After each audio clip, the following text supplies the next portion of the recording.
पूरा जन समुदाय बैठा हुआ है, सबके कान आतुर हैं कुछ सुनने के लिए, लेकिन क्या करें, उत्तम पात्र नहीं है। 66 दिन तक भगवान की वाणी मौन रही।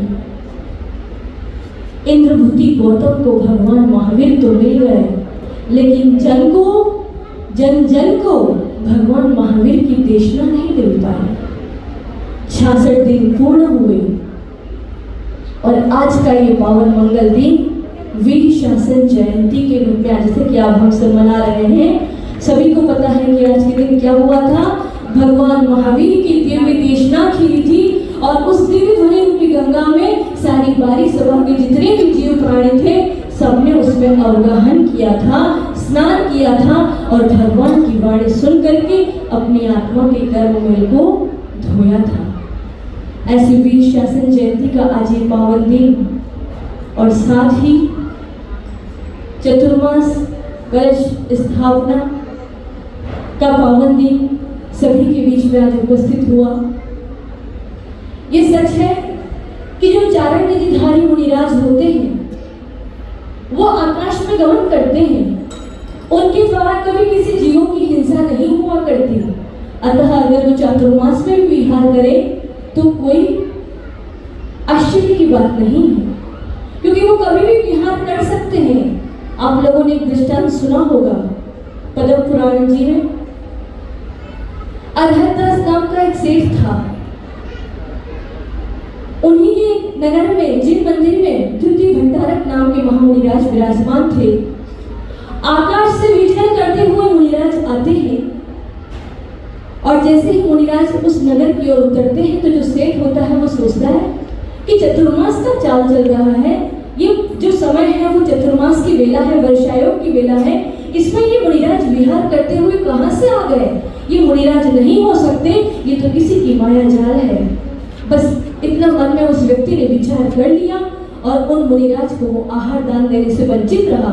उन्हीं सेठ के घर में सेठानी ने चौका भी लगाया, मुनिराज का आहार भी हुआ, पंचाश्चर्य की वृष्टि भी हुई, सब कुछ हुआ, लेकिन सेठ जी इस भ्रम में रह गए कि चातुर्मास में तो कभी कोई साधु विहार करता ही नहीं है।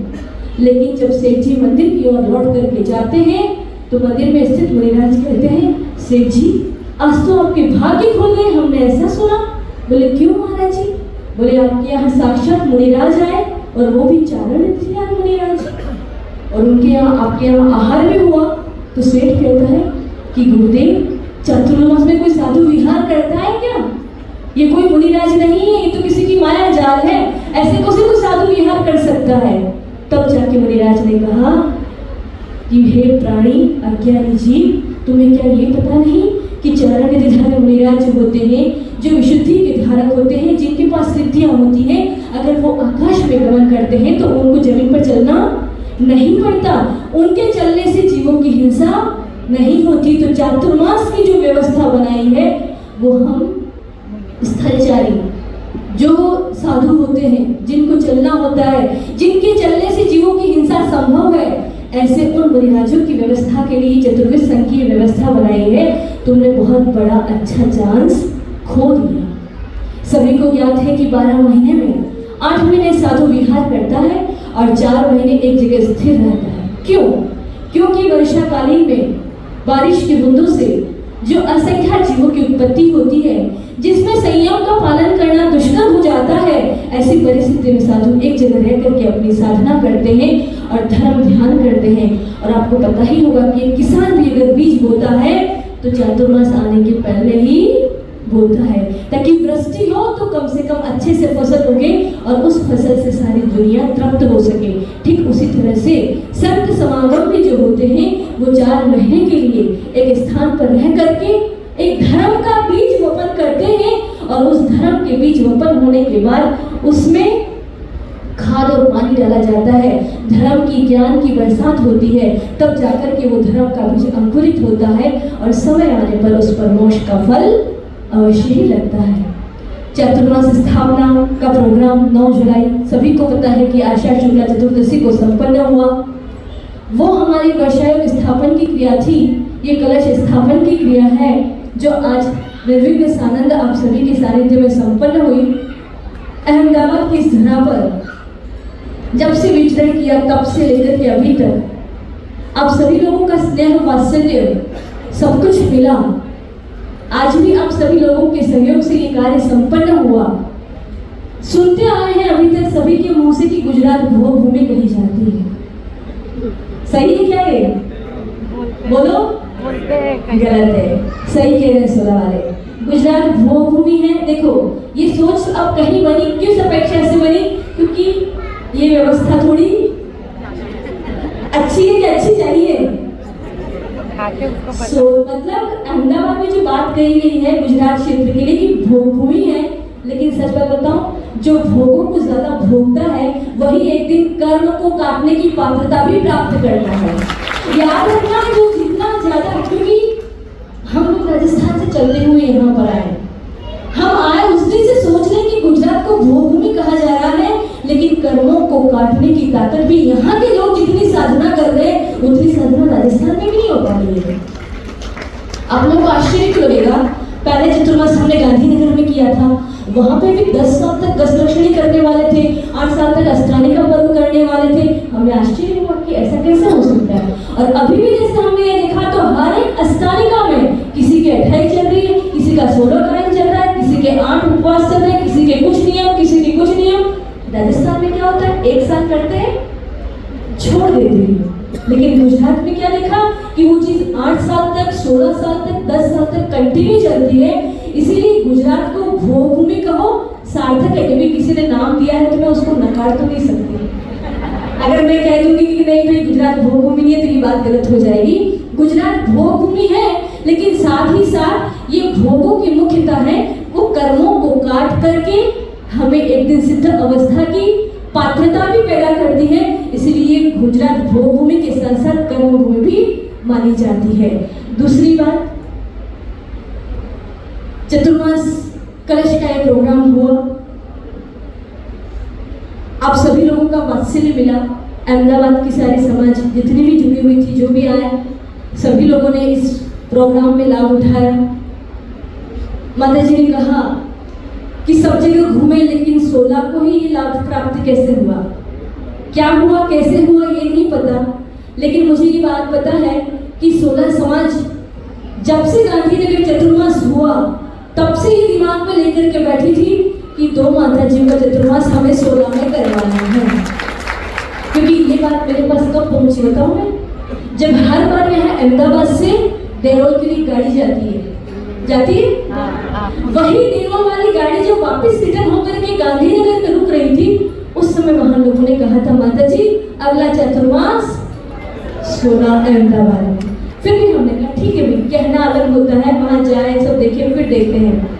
फिर भी अहमदाबाद में जैन मिलन सब जगह घूमे, तो जैन मिलन से इन लोगों ने कंटिन्यू बराबर लगभग 5 से 7 बार ये लोग आ चुके हैं। और मुझे ये भी अच्छे से ध्यान है, जिस दिन चतुर्मास की घोषणा हम करने वाले थे उस दिन घोषणा होने वाली नहीं थी, श्रीफल चढ़ने वाला था। संभावित की बात थी, लेकिन समाज का भावुक मन, उनकी जो करुणा भरी दृष्टि, उनकी वो बहते हुए आंखों से आंसू, जैसे ही हमने चतुर्मास की घोषणा की उस समय हमने 16 लोगों के जो आंखों में जो एक चीज देखी, वो आज भी मेरे दृष्टि पटल पर है, वो आज भी मेरे स्मृति पटल पर है। क्यों, क्या, कैसे हुआ, ये तो उस 3 लोग के नाथ ही जान सकते हैं कि क्या हुआ, कैसे हुआ।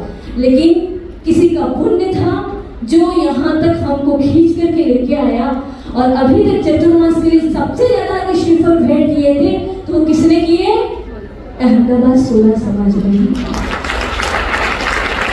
सभी लोगों ने किए, ऐसा नहीं, लेकिन सबसे ज्यादा अगर कहीं से आवाज आ रही थी तो वो 16 समाज की आ रही थी, तभी जाकर के यहाँ 16 चतुर्मास की भावना बनी।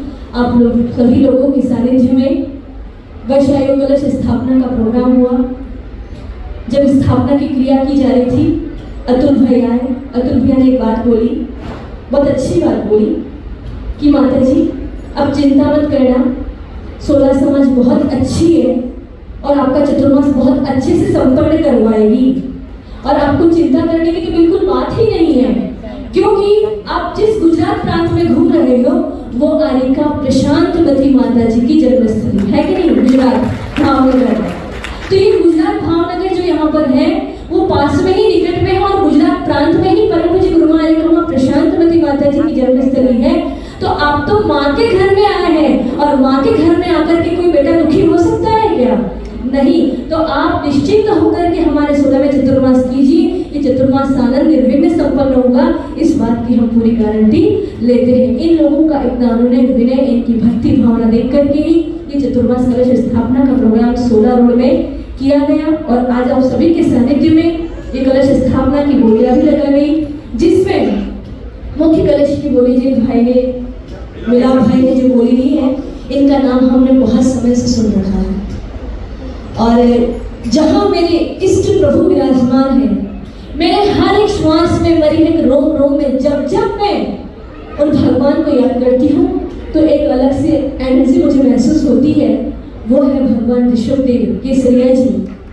केसरिया जी का मुझे पता है कि केसरिया जी पावन तीर्थ पूरे गुजरात का भी पावन तीर्थ है, क्योंकि जब हमने केसरिया जी में चतुर्मास किया था तो गुजरात की इतनी पब्लिक वहाँ थी, इतनी पब्लिक थी, लाभ पंचमी तक गुजरात वालों का ही वहाँ मेला लगा था। तो मुझे ध्यान है कि गुजरात वालों के लिए भी ऋषभदेव अपने आप में एक अतिशय क्षेत्र है, सभी का वो इष्ट स्थान है। जब वहां पर प्रतिष्ठा हुई थी, उस समय उस प्रतिष्ठा आचार्य वर्धमान सागर जी महाराज के सानिध्य में हुई थी और वहां पर स्वधर्म इंद्र की जो महान भूमिका निभाई थी वो श्रेष्ठी श्रीमान मीरा भाई के द्वारा ही निभाई गई थी और उन्होंने अपना अनुभव दान भी दिया था और पूरे समाज को इनवाइट भी किया था और उन्होंने जो जो प्रोग्राम किए वो हमें बताए गए थे केशरिया जी समाज के द्वारा। आज उन्होंने यहाँ पर मुख्य कलश की गोली लेकर के बहुत पुण्य अर्जन किया है, उनको हमारा बहुत बहुत आशीर्वाद। इसी तरह से अपने अमूल्य दान को भगवान के लिए जो आज तक समर्पित करते आए हैं देव शास्त्र गुरु के निमित्त से, इसी तरह से अपने जीवन में अक्षय पुण्य को कमाते हुए, सातिशय पुण्य को कमाते हुए अपने जीवन को उसी तरह व्यतीत करें।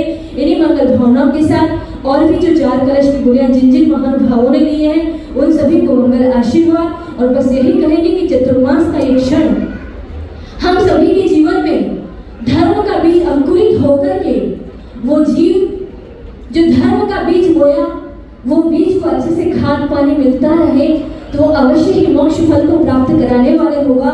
सभी के जीवन में धर्म, समृद्धि, शिव सुख, साम्राज्य सभी कुछ प्राप्त हो।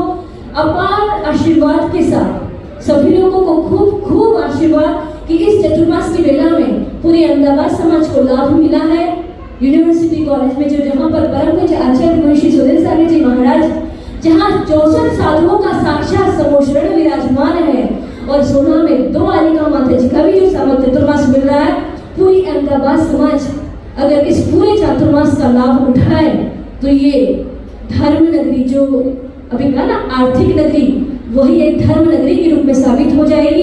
इसी तरह से आपका चतुर्मास सभी का निर्विघ्न सानंद संपन्न हो, आप लोगों का धर्म वात्सल्य इसी तरह से वैयावृत्ति आहार दान जितनी भी पुण्य क्रिया है उसको आप करते हुए अतिशय पुण्य का अर्जन करें। इन्हीं मंगलमय भावनाओं के साथ